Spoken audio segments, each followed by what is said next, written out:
Yeah, we excited about this opportunity to play in another road big game. Ole Miss has got a tremendous team. Lane's done an incredible job of getting talented players, big physical. The improvement on defense for them is extremely noticeable. These guys are disruptive, powerful, fast. Tons of sacks, tons of tackles for a loss. I think Jackson Dart's playing probably one of the best quarterbacks playing in the country in terms of explosive plays.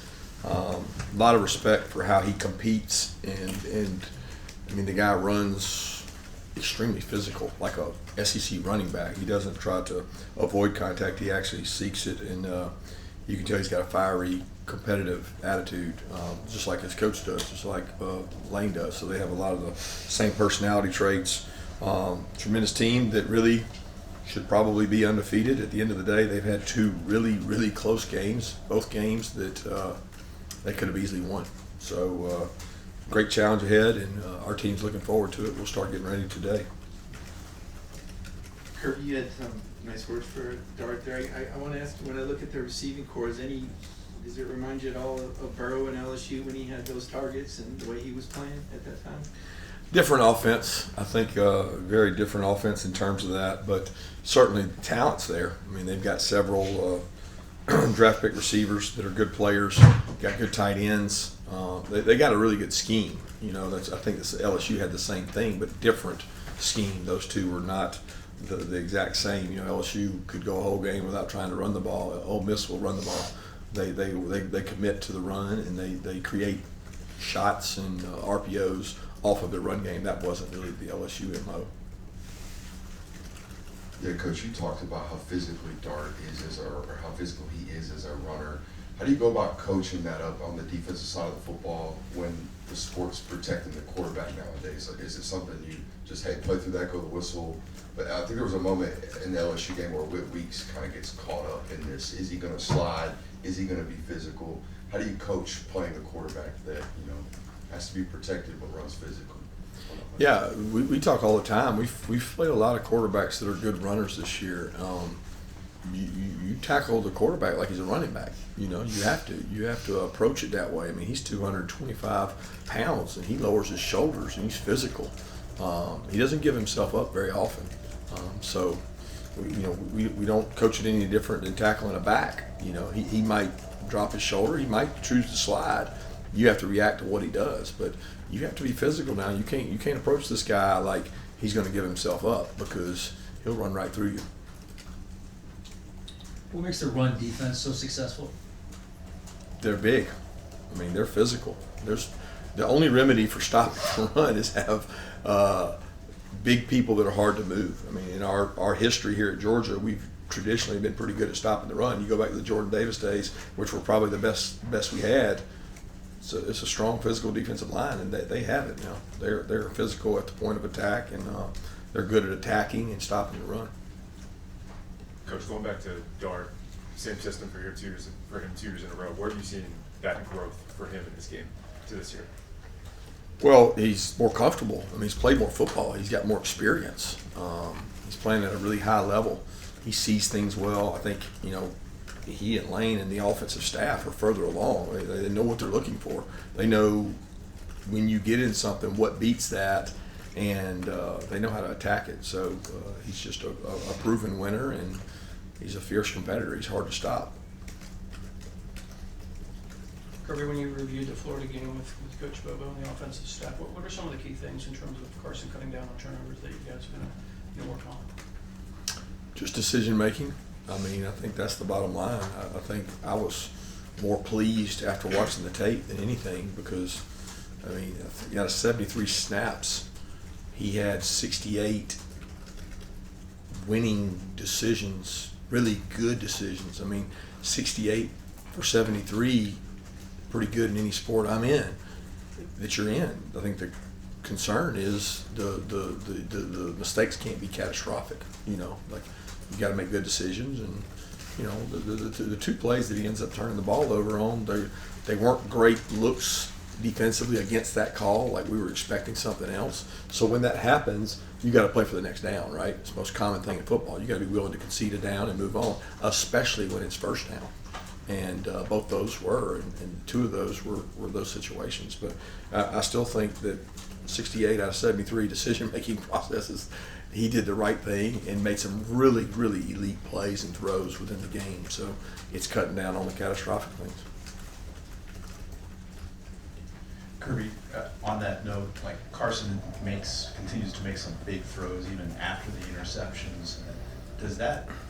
Is a lot of, do you think that some of these these mistakes are just kind of that you all were playing a different way, that you're passing so much, or it's just going to happen, or is there something else that worries you about it? I don't know. I think it's I just think first and foremost he's done a tremendous job overcoming any mistakes he's had in the ability to go out and close things. There's a quality now that when you look across the NFL, you look across all sports, you look across the quarterback position, resiliency is a huge trait.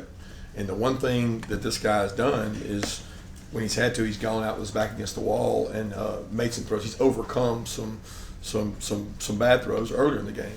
But I think he continues to show that. I think that's a good thing. I don't know that it's a product of the throwing. I mean, at the end of the day, it's not that far off from previous years. I think people look at our stats and say that, but there's a skewed game in there.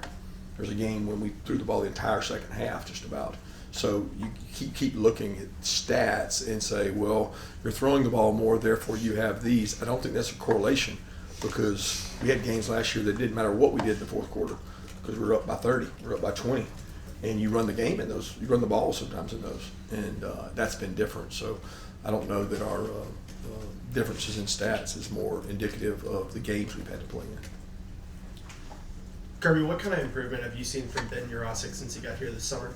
I think he's learned the speed and the way to approach practice here. I think sometimes that takes guys, it takes freshmen a long time, but it takes transfers sometimes. They'll say, golly, I didn't really know what it was going to be like. Usually younger guys that come in and transfers, not necessarily older guys, but his ability to practice well has got better with every week, and it's translated to what he puts on the field. And he plays more physical. He practices more physical. He bought into the idea that, if I actually practice like a game, I'll play better in the game, and that's helped him. It's helped us. Yeah, Ole Miss is obviously a team that heavily leans into the transfer portal. How do you assess how your team has gotten contributions out of the guys that you brought in from the transfer portal this offseason? I'm trying to think of who all we've got. I mean, Ben Urosic is probably one of the primary contributors for us. We've got some guys in the secondary who came in that have probably helped some on special teams roles and helped some there. I think it varies position to position and year to year, depending on what you need. We've also got some really good young, talented freshmen that have come in that are going to be good players that we took over some transfers. Yeah, Kirby, when you go back and watch the film from Saturday, one, how impressive was that interception that C.J. Allen made in the fourth quarter? Two, just how have you seen his football instincts develop as he's played more and more throughout this year? Yeah, I think his confidence has improved. I was watching the Ole Miss game from last year, and I'm remembering, him and Raylan having to be out there together and playing in that game, and that's not normal for an inside linebacker to be playing as a true freshman in that magnitude of a game. And I think about seeing that picture and then seeing the picture of him playing against Florida. I thought the Florida game was one of his best games since being here. All in all, he had a couple touchdown saving type tackles. He had a couple checks on our defense. The obvious was the interception. He's a high motor, high energy, and you know what? He practices really hard too. So it carries over for him, and we have to keep him improving at that same rate. And Kirby, overall with this week, what are you kind of focusing on for Ole Miss? What are your biggest challenges that you foresee ahead? Getting better. I mean, it's not always just about Ole Miss. It's about, we've got a tough schedule remaining, and Ole Miss is who we're focused on this week. And it's about us looking kind of inside and saying, what can we improve on and get better at that's going to help us in this game? It's going to be a very passionate, competitive, high stakes game on the road in the SEC, in which, you know, I've been to Ole Miss a lot of years, and it's a really tough place to play. And they'll have a great environment, so we're focused on us and getting better. Kirby, what stands out to you about Ole Miss's run game this year? Well, they do a great job of spreading you out. They're almost always right in the box count. So when you look at their runs, they got one more hat than you do. Whether that's, you know, I think at one point, I don't know if he still is, Jackson Dart was their second leading rusher. And that's just telling you, man, they got, and they get rushing yards too when he takes off and runs. And he's a tremendous athlete, hard to tackle. The backs are good. They do a great job getting a hat on a hat up front, and they do also. If you counted the passing yards they get on RPOs in their run game, they'd lead the country because they get a lot of yards off that as well. Kirby, I know you go way back with Coach Kiffin, but in the chess match, what makes him such a well-respected play caller? What does he do offensively, strategically, that makes his style so difficult to defend? Yeah, he knows scheme. Lane's been around a lot of football. You know, his dad's one of the greatest defensive minds there ever was. And when you start talking about Lane being around him, talking ball, being with him, he knows how to attack defenses, probably at a higher rate than most offensive coordinators. He's been experienced with that. He knows the difficulties that come with it. Now, that's one thing to know it. It's another thing to have players that can take advantage of it. So he has that too. So when he has a quarterback that thinks like he does and they understand things, his offensive coordinator, Charlie, does a great job too. And they got Joe Cox, who was over there. They got really good offensive staff. So they know how to attack defenses, and that, you know, at the end of the day, you can't make it about scheme. You got to make it about, do I play harder than the other guy across from me? Do I play smarter than the other guy across from me? Do I play more physical than the other guy? It still comes down to blocking and tackling a lot of times, and both teams do that well. Post-game Saturday, you mentioned Carson and the receivers and kind of some miscommunications with signals and stuff like that. What do you guys do kind of between now and Ole Miss to solve for that before you go into another tough environment on the road? Same as we've done every week. Practice it. I mean, put it on tape. You know, that's what we do. We practice it each week. We do it with crowd noise. We do it with different ways to communicate. And it doesn't take but one. You know, you can do 52 of those right, and you do one wrong, and the one wrong is the one that people talk about. So you just got to do it right all the time. Coach, what is your anticipation on Etienne's availability with the rib injury this week? And, you know, your run game in particular, obviously that's very important and kind of related, but I did want to get your thoughts on the weather. How closely are you watching it in terms of preparation for the possibility of rain? Yeah, we keep an eye on the weather at all times. We get updates each day, so we'll see kind of what happens with that. Etienne, I feel good about. He felt good yesterday and did some things yesterday with our guys, and I don't know a lot until we get out there and practice today, but we'll certainly see, you know, how he feels. The trainer feels good about him, and the big thing is just his ability to sustain and deal with a little bit of pain. He's going to have some there, but he is a tough kid, and I think he'll do well with it. And Coach, quick question is, you know, it seems like week in and week out, obviously, these games get harder and harder. You said you guys want to peak at the right time. I mean, how do you mentally prepare your guys every single week to go into another tough SEC game, and not just another tough SEC game, but another tough road game?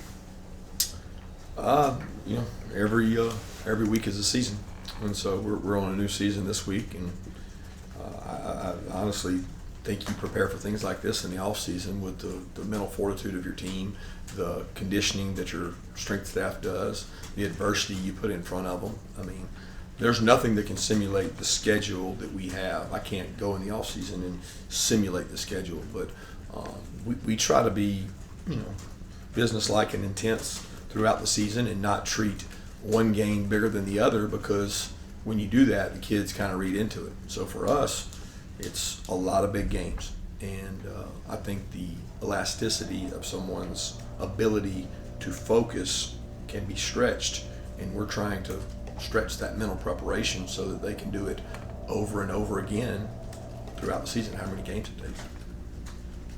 Coach, can we get an update on Smile Monday and maybe figure Roderick Robinson maybe out for the season, but if he's not, let us know. And the latest on Anthony Evans and his hamstring? Yeah, again, we're hopeful to get those guys back. It's the biggest thing. I mean, I don't know at what point it's going to happen, but each one of those guys rehabbing, working their butts off, and hoping to get back to help the team soon. Coach, against the number of teams these last couple years that play at a high pace, what makes what Ole Miss does offensively with their pace different than some of those other programs?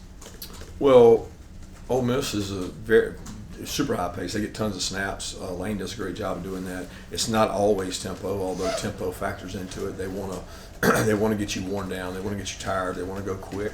But they do a little more than your traditional just fastball teams. They'll formation you. They'll motion, which some teams don't like to motion because it slows you down. They'll motion. They'll have different splits. They're creative within their tempo to not just do the same thing over and over. They do a good job mixing it up. It helps them in the run game. It limits defenses from doing as many things, but it's hard to simulate. I'll say that, and they've been very successful at it. Commissioner Sankey released a fairly strongly worded memo about feigned injuries in the SEC. I wondered if you saw that as a growing problem in the league, and did you feel it necessary to address your players with what the commissioner said? Yeah, I mean, I respect Commissioner Sankey and what he sends out. We don't condone that on our team or within our program, so we don't have to address it. We just keep telling them that if you're injured, you stay down, and if you're not, you get up and go play. That's our philosophy. Time for one more question. Coach, at the beginning of the year, you talked about coaching up the bottom of the roster. It looked like there was a little bit more of a distribution of snaps on the defensive line. Are you starting to come into your own there in your defensive front with some of these younger guys like Jarrett and Klopp getting in? They played, Xavier's played a few snaps in each game, and I want that to continue to grow. I think both Jarrett and Xavier are going to be really good players, and still hopeful to get Jordan back in the mix with that too. But those guys practice hard. I think it was the temperature was a little bit warmer down there, and the volume of snaps we were taking and the physicality of the game. So the more guys you can play, the harder your guys can play. So we want to get as many guys as we can that can play winning football so that we can play more people. Thanks, Coach.